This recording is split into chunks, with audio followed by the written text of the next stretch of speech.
there's a company you've probably never heard of.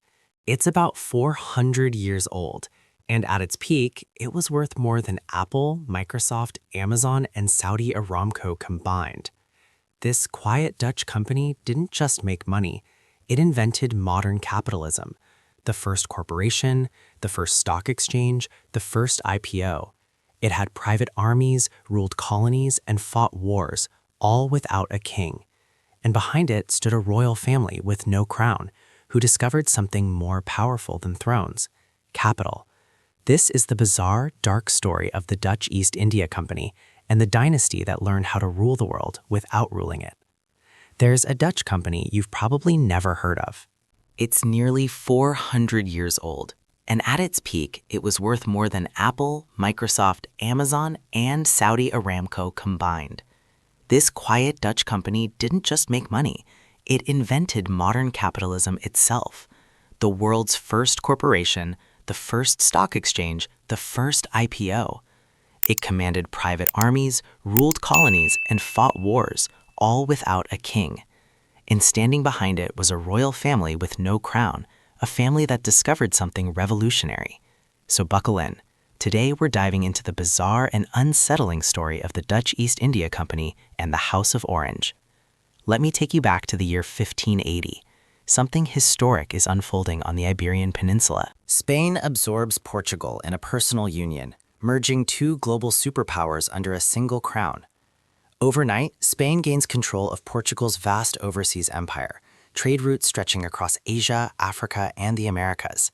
Spices from Indonesia, silver from the New World, ports in Africa, forts in India. This single political marriage reshapes global power at sea. For the Dutch, it's an existential threat. At the time, the Netherlands is still technically part of the Spanish Empire, locked in a brutal, decades-long struggle for independence. Dutch merchants depend heavily on Portuguese trade networks, especially spices, to fuel their economy. Now those networks are controlled by Spain. Their enemy isn't just bigger, it's richer. More global, more entrenched. The Dutch know they can't outgun Spain. They can't outsail Spain. And they certainly can't out-empire Spain, not the traditional way.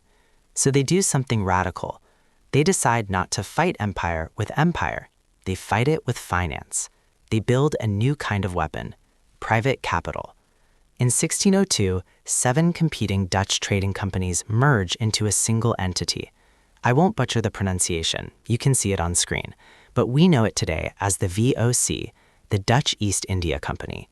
It's called the East India Company because it trades primarily in the East Indies, modern-day Indonesia, Malaysia, and surrounding regions. These lands are rich in nutmeg, cloves, pepper, cinnamon, commodities so valuable in Europe that a sack of spices can be worth more than a laborer's lifetime wages. On the surface, the VOC looks like just another merchant company: ships, cargo, ledgers, contracts. But below deck, it's something else entirely: an engine of economic warfare. The VOC isn't merely allowed to trade, it's allowed to conquer. Its charter grants it powers previously reserved for kings: to build forts, to maintain armies, to negotiate treaties, to declare war, to govern territory. This is not capitalism operating under a state. This is capitalism acting as a state. The VOC fields armed fleets, private armies, and fortified outposts across the world. Its ships don't just carry spices, they carry cannons. Its merchants don't just bargain, they coerce. But the VOC's most radical innovation isn't military, it's financial. For the first time in history, ordinary citizens can fund imperial expansion and profit from it. Before this moment, empires are funded by kings, taxes, and debt. War drains treasuries. Expansion risks bankruptcy. Power is finite. The VOC breaks not rule. It scales like no kingdom ever had, without a monarch and without raising taxes. Instead of forcing subjects to pay, it invites investors to participate. Wealth is no longer tied to land or noble blood. It's manufactured through markets. Merchants design the machine, but someone else ensures it doesn't collapse. Across the Dutch Republic, the House of Orange watches everything unfold. And no, not those oranges. This House of Orange is one of Europe's most prominent dynasties, yet it holds no true kingdom, no absolute crown, no unquestioned sovereignty. Their authority comes from tradition, influence, and military leadership, not divine right. Their position is fragile. The Dutch Republic is run by merchants. Amsterdam's elites want stronger republican control. Spain wants the dynasty erased entirely. And the House of Orange has no sprawling land empire to fall back on. They are powerful, but exposed. So they face a choice: fade into irrelevance or adopt. They choose adaptation. The House of Orange doesn't run the VOC, but they help bankroll it. More importantly, they tie their future to it. This isn't symbolic. Their capital grants them leverage in a world where noble lineage no longer guarantees power. They understand something crucial before most aristocracies do. The future belongs not to crowns, but to cash flow. Decades later, this connection becomes formal.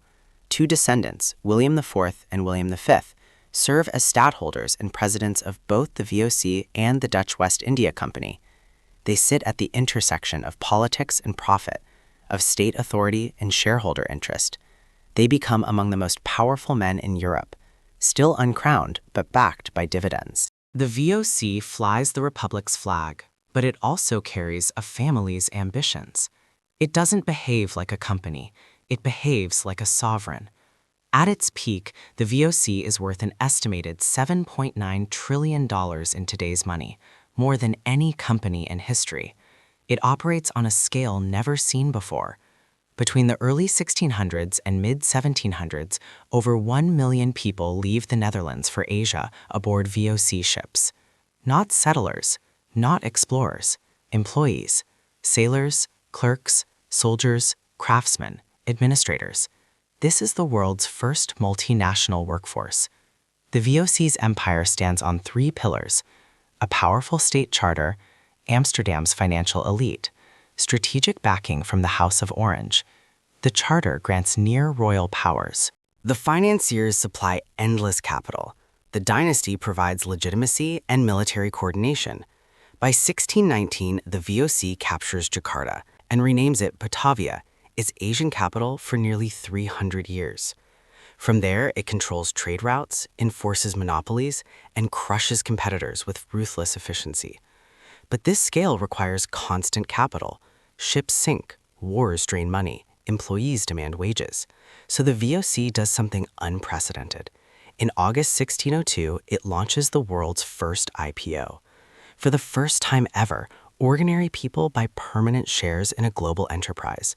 Not temporary voyages, not single expeditions, ownership. Those shares can be traded freely. The Amsterdam Stock Exchange is born. Almost immediately, speculation follows. Prices fluctuate. Rumors move markets. People bet on future deliveries of spices that haven't even left Asia yet. Futures, arbitrage, hedging. Modern finance begins here. But investing is risky, and the Dutch know fear kills markets. So they introduce a legal revolution, limited liability. Investors can lose only what they invest, nothing more. No debtor's prison, no inherited ruin.